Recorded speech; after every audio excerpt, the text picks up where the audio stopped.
Hi, welcome to One Word a Day. I'm Sophie, your co-pilot into the universe of Chinese. We are going to continue on this journey of leaping from one expression to another. Yesterday we learned 宁为玉碎. Okay, 宁为玉碎,不为瓦全.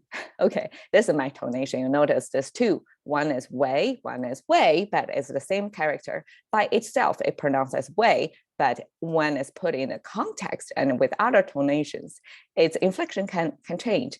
So in this case, because we have a ning and it's a falling tone, so if it's a ning wei, it's kind of a little bit trying too hard, right? So ning wei, it's like a better flow, ning wei, but this one is bu, so it becomes rising tone, but actually bu by itself can be bu as well. But it becomes, if it's a bu wei, it's another like a two falling tones, like a two stop signs altogether, right? That's making it awkward. So we can change the tone of bu, keep the original tone of wei, so become bu wei. So each one is ning wei, and this one is bu wei. Okay, everything is about context. So we're talking about how jade is rather like you'd rather be shattered into pieces because of your ideal of being a jade than you be a tile on the roof tile, but stay in one piece. So that's kind of the the moral or value teaching in Chinese. So here is another contemporary Chinese moral teaching. 添砖加瓦. 添砖加瓦 is a very typical Chinese magic four formation, but it's part of the, I would say, propaganda from the communism in the 1960s, 70s. I don't know, time before me, but when I growing up over there, it's commonly heard and used in the slogans of for the mission of not common, but socialism ideals, or the cause of socialism. You are going to add bricks and add tiles. So okay, it's pretty, using ordinary everyday objects in people's lives to make sense to them. I mean, we can relate, right? So 添砖加瓦. There are two add, but it's two kinds of add. It's very interesting. So 添, you see on the side, this is the water sign. So the water sign comes from the stream, this fluid stream looking thing. But because it's too complicated, one, it's abstracted to become part of the meaning maker of another word. It becomes simplified into this dot, dot, up, dot. So three dots on the left side means water. So 添 is a sound maker. Together, it means add water. Add water to it. So in Chinese cuisine, when we give instructions, we say 添油加醋. It means you add more oil to your cooking. So that's kind of fluid, add more fluid. So it's related to water. Okay. 加, on the other hand, in our language of mathematical terminologies, if we say addition, right? Addition in English would be 加 in Chinese. So something combined. But the original meaning of this word comes from the meaning maker. Actually, both of them are meaning makers. So this is one of the rare cases in one combination of word, you have two meaning makers side by side. So on the left side, it means force, means power. We have no distinction of those concepts. So, something energy, okay. On the right side, it means mouth, something related to speaking. So you can almost interpret it as forcefully speaking. What does that mean? It means you are overstating something. You are adding additional like opinion pieces as if it's facts.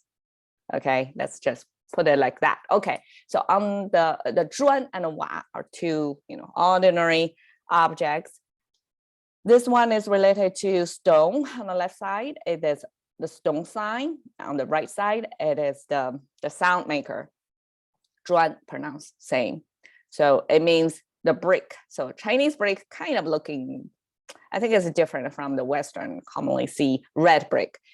Chinese brick are more like a gray color and kind of rectangular, like a different shapes too. So I guess every culture have their own brick standard, right? Different brick material suitable for that geometry, that climate. So we have, but okay, so in this case, because we adding bricks, this is actually grammatical or semantically, it's a mistake, because this is supposed to add fluid, right? And this is to add words or opinions. Insert your opinions into your statement.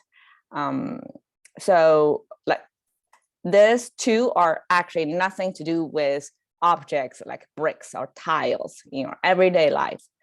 But these are used here to mean it's add, and it's a different kinds of add in its origins. But in later language use, we just use it as add. Both of them are add. So wa, okay, today mostly talking about this wa character. It came from this shape. Doesn't it look like a DNA molecule structure like that? It is mimicking the shape of roof tiles locking into each other. So it's almost like a sine wave, right? So a dome thing, sine wave thing, and then another sine wave thing, and they kind of sitting, linking or locking into each other, kind of like in that. And we, vertically express that concept, it becomes this shape, and it got abstracted into this. Okay, that's our wa. And 添砖加瓦, as I said, it's kind of like a propaganda. A kind of evokes the sense of mission of ordinary people, that in every day, what you're doing, you're actually adding your little bricks and tiles to build this, I guess the empire or the ideal utopia society of socialism. So that's the calling back then, 添砖加瓦. And in one word in English, it just means contribute.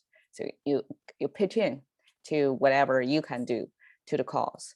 And here I just pick a beautiful, like at least aesthetically pleasing to me, to show the kind of tiles that we're talking about.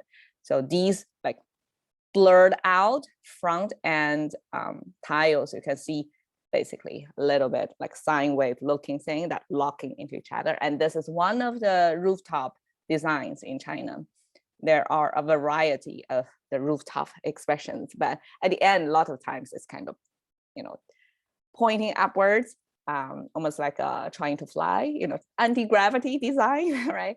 And then, so here is kind of flat, and then have this curve that's in a very nice, pleasing proportion to the whole, space. And then at the end, it curved like that. It's not exaggerating, but it got its style, it caught your attention, and it gives the the residence or whatever building this is for its expression. And in this smoky, foggy looking day, it really looks nice. It's Chinese aesthetics.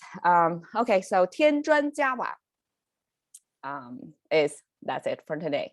And cash in to the free currency of thinking by just picking up one word a day.